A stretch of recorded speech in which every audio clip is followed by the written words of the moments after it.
Hello, and welcome to part 2 in what I'll call Mistakenly Green Arrow. And when last we left off, I had laid out how I had, by the random chance of where I was born and what my interests were, got connected with the Commodore company that created the Commodore 64, famous computer of yore, and had acquired the Amiga computer and continued developing it, which was a kooky alternative computer of its day, whose creative expression nature, whose having the program deluxe paint and ham mode and other crazy things made it so alluring that you could get such high-end feeling capabilities for such little money. It was supercomputer stuff for the day, and it certainly gave you that feeling, a sense of superiority of who you were. And you could do amazing things. It got to the point where it was inter-process communication between different programs. Third-party programs could be wired up to talk to each other and pass information back and forth. And this was in the early 90s. This was before the web.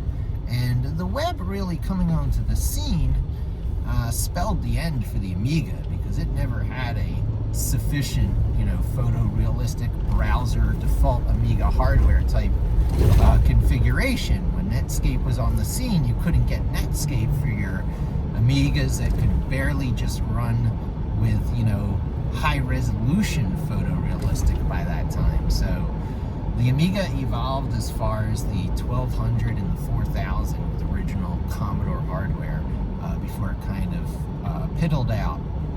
And I was heartbroken.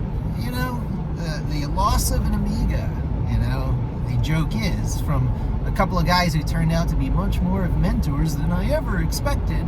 Paul Calkin, I even forget his background, but it was from academia, Linux and Unix academia, which was big at that time because Linux was not big on the scene yet, but Unix was finally unifying around AT&T System 5 Release 4, which you could run on the Amiga with a sufficiently equipped Amiga.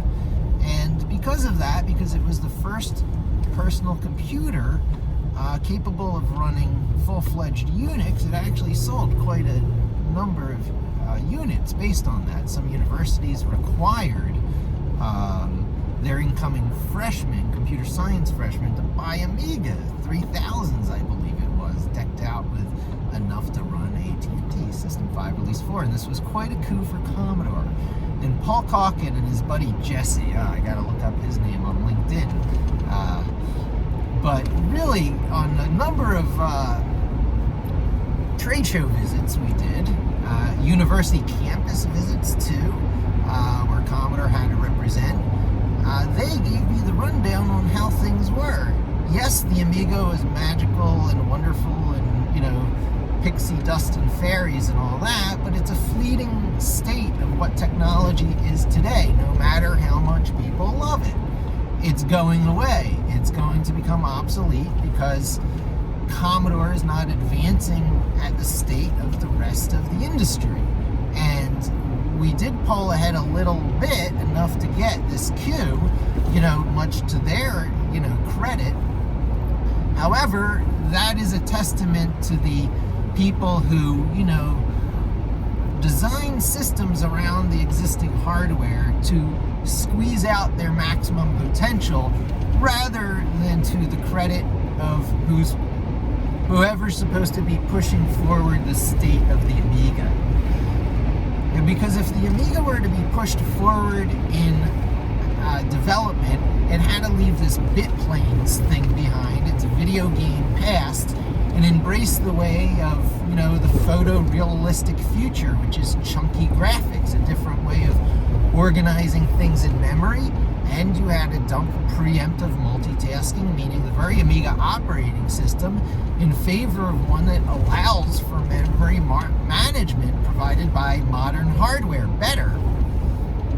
And in short, you have to give up the Amiga if the Amiga is going to have any future. Say goodbye to, reverse compatibility. But people didn't understand you could always get reverse compatibility through virtual machines with sufficiently powerful future hardware.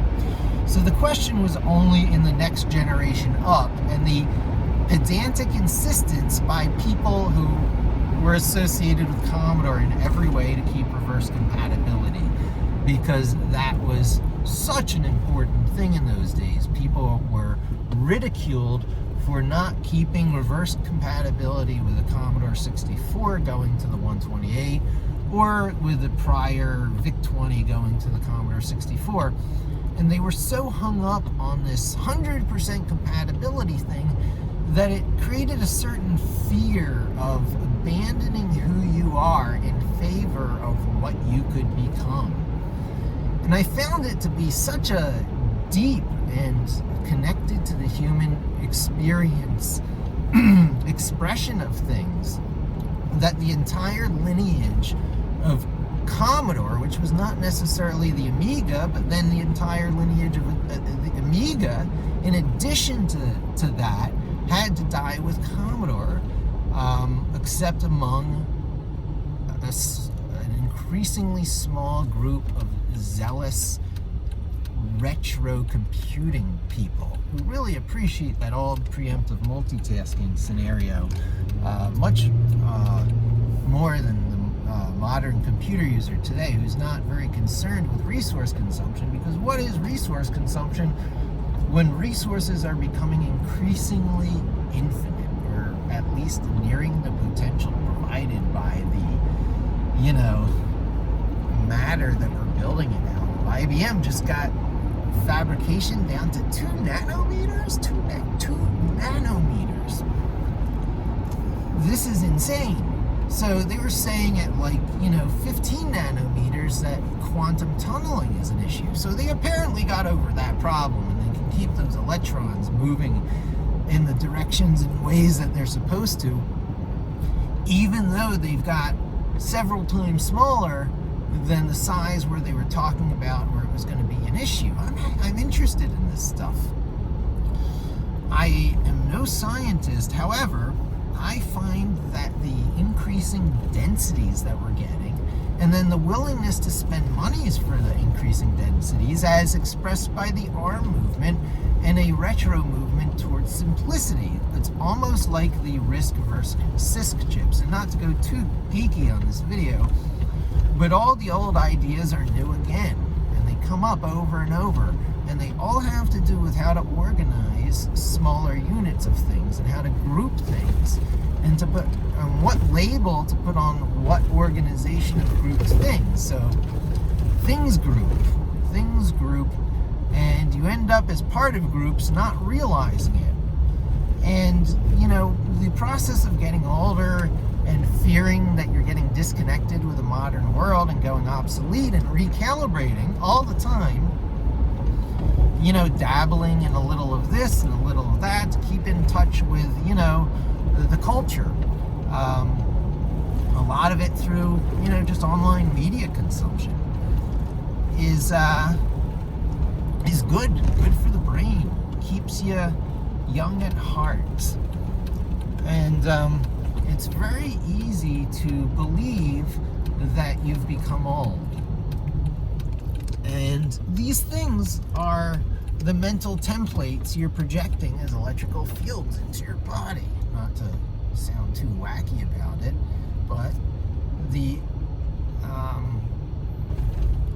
proven true facts of another Michael Levin on the internet, the molecular biologist. If you Google him and watch his TED Talk to, I believe it's Chris Anderson, with Chris Anderson, he goes into quite Frankenstein scary depth as to quite how hackable the electric fields we project in our body are. and the results that can ensue. The actual result of having different genes manifest based on initial conditions, and then the generational transmission of the decision of the genes to express. And so a two-headed worm, when divided, leads to another two-headed worm. And the implications therein, abstracted more broadly in life. Probably you cannot, in all cases, think yourself back to good health. However, the placebo effect is the biggest misnomer in history and exposes one of the disservices that language does to one's mind and health and being. The placebo effect? No. It's much better expressed as something along the lines of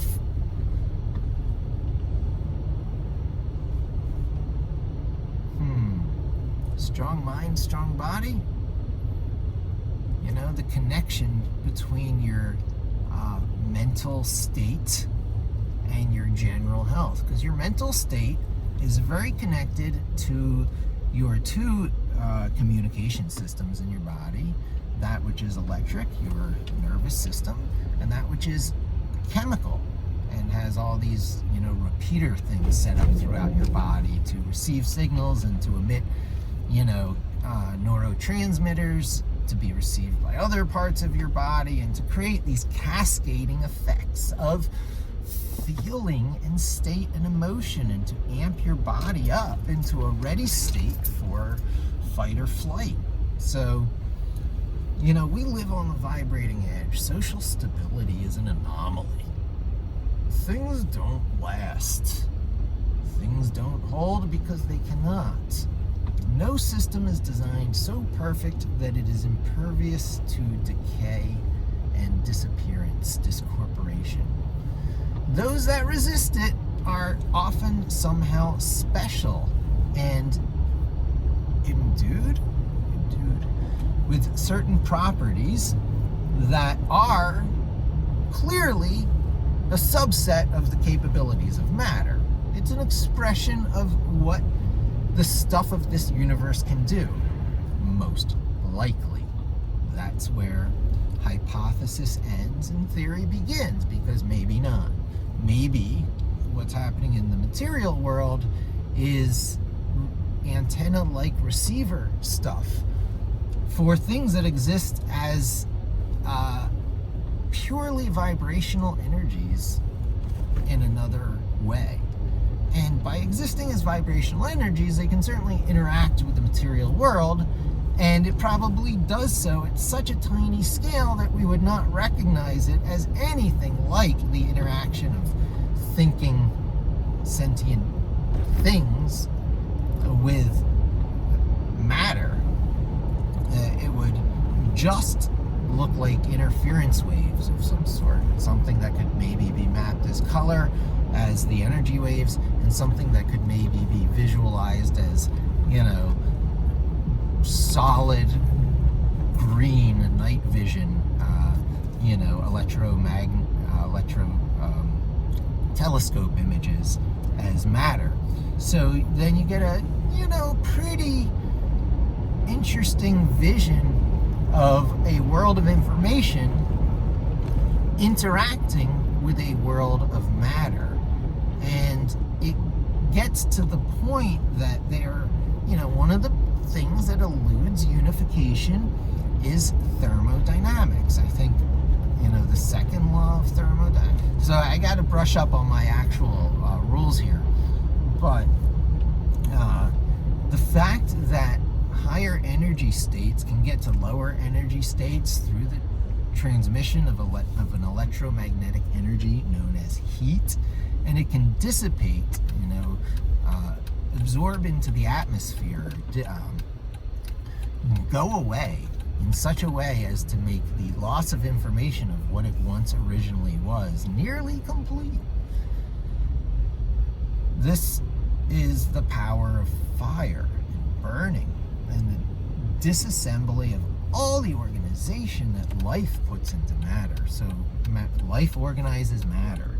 Like it's super clear to me that life organizes matter, that in a way more robust than crystals, life takes the raw material potential that's inherent in a physics system, such as the standard model, and says, look, here's how you get free will.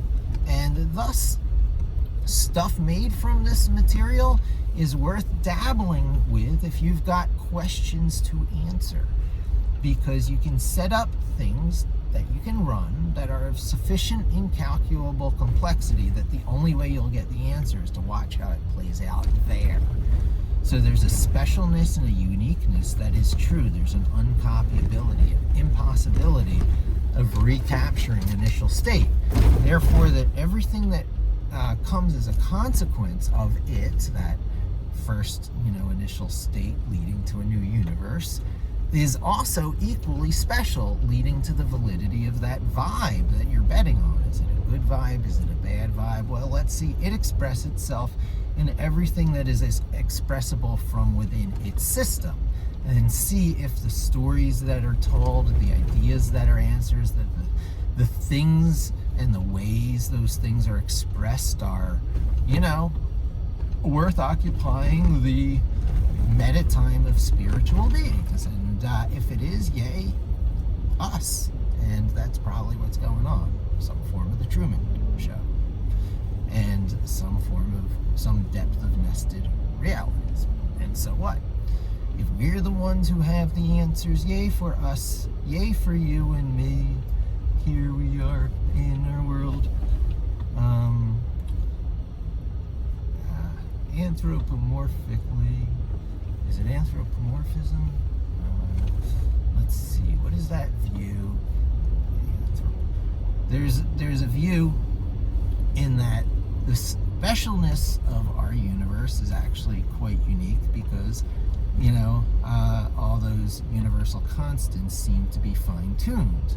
And then, there's the being in awe of the miraculous of everything, that things are just the way they are so that we can exist. And then there are those who have a different picture who say, well, of course, because it can be no other way. It can only be observed because things are that way and there's an inevitability to it. So I'll wrap up there. Human free will and being able to, answer the big questions is probably a big part of purpose. So answer some questions. Thanks. Bye.